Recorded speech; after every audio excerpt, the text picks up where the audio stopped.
suruh Teh Novi itu untuk tes urin. Udah dia tes urin, kau suruh tes rambut. Cungkoy mengatakan kalau Teh Novi itu pakai narkocoy kan. Lagi kasusnya NM, kebetulan kau mau buyutan dari zaman batu ya kan. Nimbrung lagi kau. Padahal kasusnya si Agus Sedih kemarin nggak tahu kayak mana keujungannya itu, hilang kau dari peredaran ya kan, menghilangkan jejak kaki kau. Bapak RK kesandung kasus sama enong-enong, kau nimbrung. Awal-awal kau itu sosok mau tidak netral, tapi pun juga mengatakan netral. Netral. Kalimat kau aja nampak kali kau itu keberpihakan. Satu pun yang kau nimbrungin setiap permasalahan orang, gak ada yang clear, gak ada yang kelar. Urusin aja yang lain. Contoh mungkin menggalang dana untuk korban bencana, korban banjir. Agus Sedih kena musibah dan kebetulan ada di sana orang yang gak kau sukai, kau nimbrung. Perseteruan antara ular dengan buah terlarang, kau nimbrung karena ada musuh kau di dalam juga. Semua kau timbrungin, tapi satu pun gak clear kau bikin. Sok paling tahu kehidupan orang, sok paling tahu aibnya orang, bahkan kasus dan perjalanan kehidupan orang sok paling hafal. Padahal dia juga hanya mendengarkan cerita dari katanya-katanya, ujung-ujungnya apa? Ya udahlah, biarkan aja waktu yang menjawab. Yang kamu yakini itu valid 99%. Wah, keren nih, acara TV berubah jadi ruang sidang. Hostnya jadi jaksa, tamu undangannya saksi ahli. Tapi kok semuanya musuh-musuhnya terdakwa? Kalau memang mau bahas kasus hukum, kenapa ya yang diundang cuma orang-orang yang jelas-jelas punya sentimen pribadi, objektif, atau sekedar ajang kesempatan emas buat menyerang? Ingat, kalau niatnya mencari keadilan harusnya pakai prinsip yang bener dong. Bukan pakai dendam lama. Hukum bukan panggung drama guys, apalagi cuma buat balas. Kalian tahu kan siapa yang dimaksud oleh Bang Abdul, dan disitu sudah jelas DVD-nya netizen es cendol. Kasus apapun dia nimbrung, tapi ujungnya nggak ada. Contoh kecil kasus Agus Sedih waktu berseteru dengan Teh Novi. Kata si Set, Teh Novi pemakai narkocoy, disuruh tes inilah itulah, dan semua sudah dilakukan oleh Teh Novi. Giliran ditantang balik, sampai sekarang mana? Si Set tidak bisa membuktikan, tidak ada tes sama sekali kan. Kemudian kasus Nikita Mirzani nimbrung lagi karena mungkin punya dendam pribadi gitu ya ke Nikita Mirzani. Jadi si Set ini berpihak ke SS dan juga DRG. Ya bisa kita katakan karena dendam lama sih.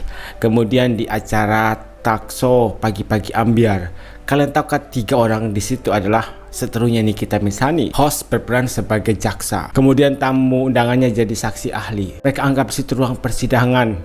Tentu saja mereka tidak objektif karena ketiga-tiganya itu diduga merupakan seterunya Nikita Mirzani. Jadi apapun yang mereka katakan pastinya menjelek-jelekan seorang Nikita Mirzani. Walah, yolo. Berarti betul lah kalau kemarin ditolak sama NM ya kan. Laporan kau pun di PMJ ada laporanku. Terus di Riau lagi tadi. Ya ampun, gila ya. Memang hobi kali kau itu memposting-posting foto orang, buka-buka ini orang, sok berpower kau. Ih, yakin aku kau masuk, betul. Ya kan? Jangan minta-minta tolong kau nanti ya. Jangan minta-minta tolong bang, tolong kak. Cari apa kak? Si Mbak Set ini kan sedang melaporkan Yolo ini atas kasus pencemaran nama baik di Polda Metro Jaya. Kalau tidak salah waktu Yolo ini bilang bahwa si Mbak Set ini adalah seorang LC dengan penuh keyakinan, masuklah kau nanti Yolo, nanti kamu pasti akan masuk penjerong. Bela terhadap Yolo ini. Jadi siap-siap aja Yolo ini menghadapi proses hukum ya. Ini adalah panggilan kedua buat Tengku sehingga segera datang diperiksa.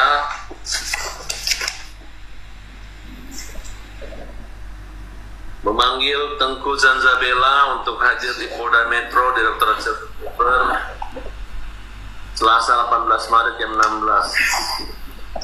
Ada Ibtu DS dan Brigadir RH. Lapangan kerja ya, kecuali kakak mau jadi LC versi laki-laki.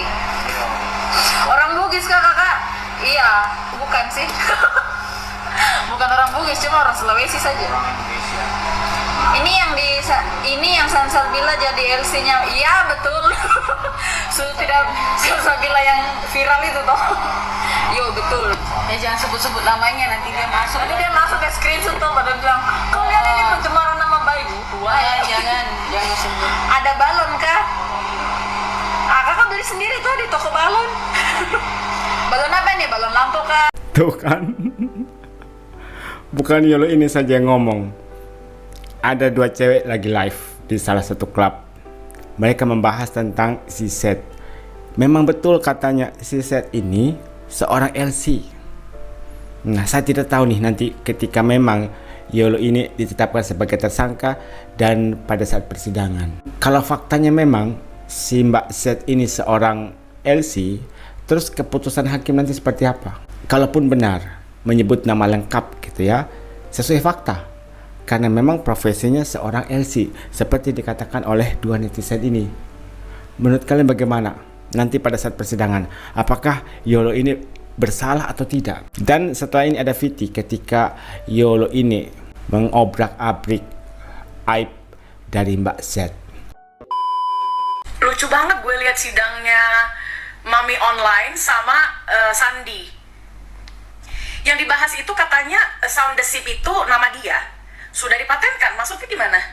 Emang bisa judul film kita patenkan? Sound the Ship itu film kartun yang gue tahu. Tapi kemudian bisa kita hakikan, besok nama gue bisa gue patenkan jadi Power Rangers, Spider-Man, dan lain sebagainya. Terus ada video yang jadi acuan kalau dia nyebutnya Sandi.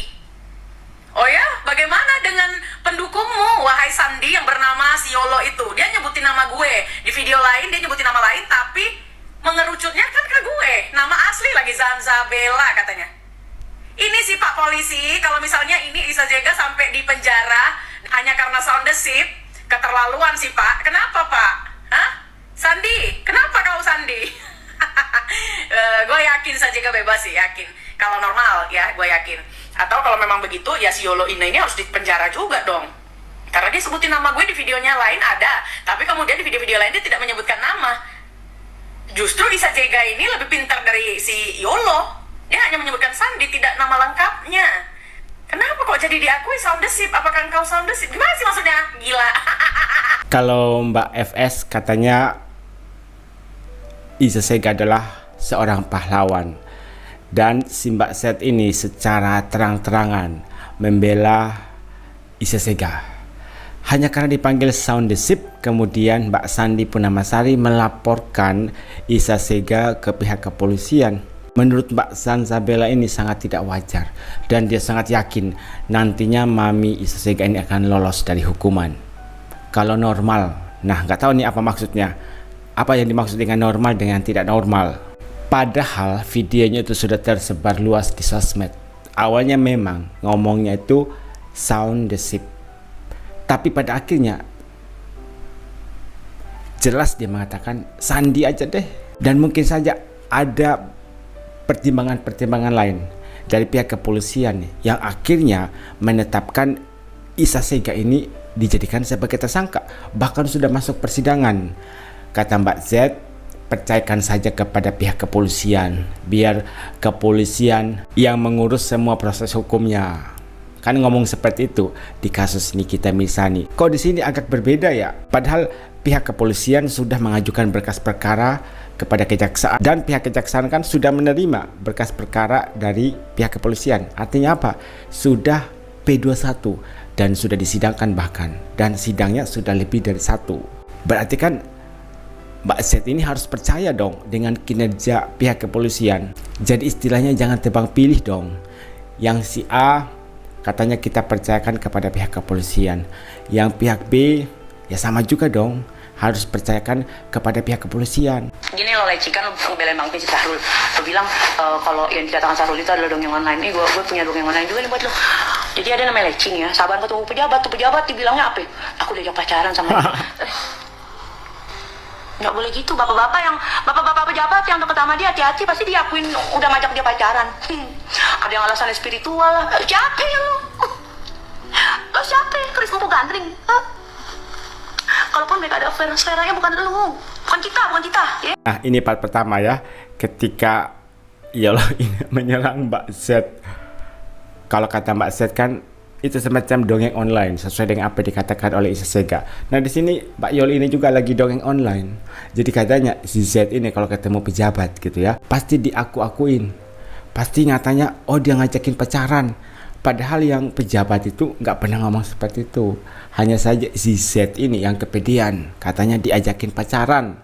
Wah bener nggak sih apa yang dikatakan oleh Yolo ini tentang si Z ini? Atau hanya sekedar dongeng online? Halo? Hah? Bapak B? Partai apa?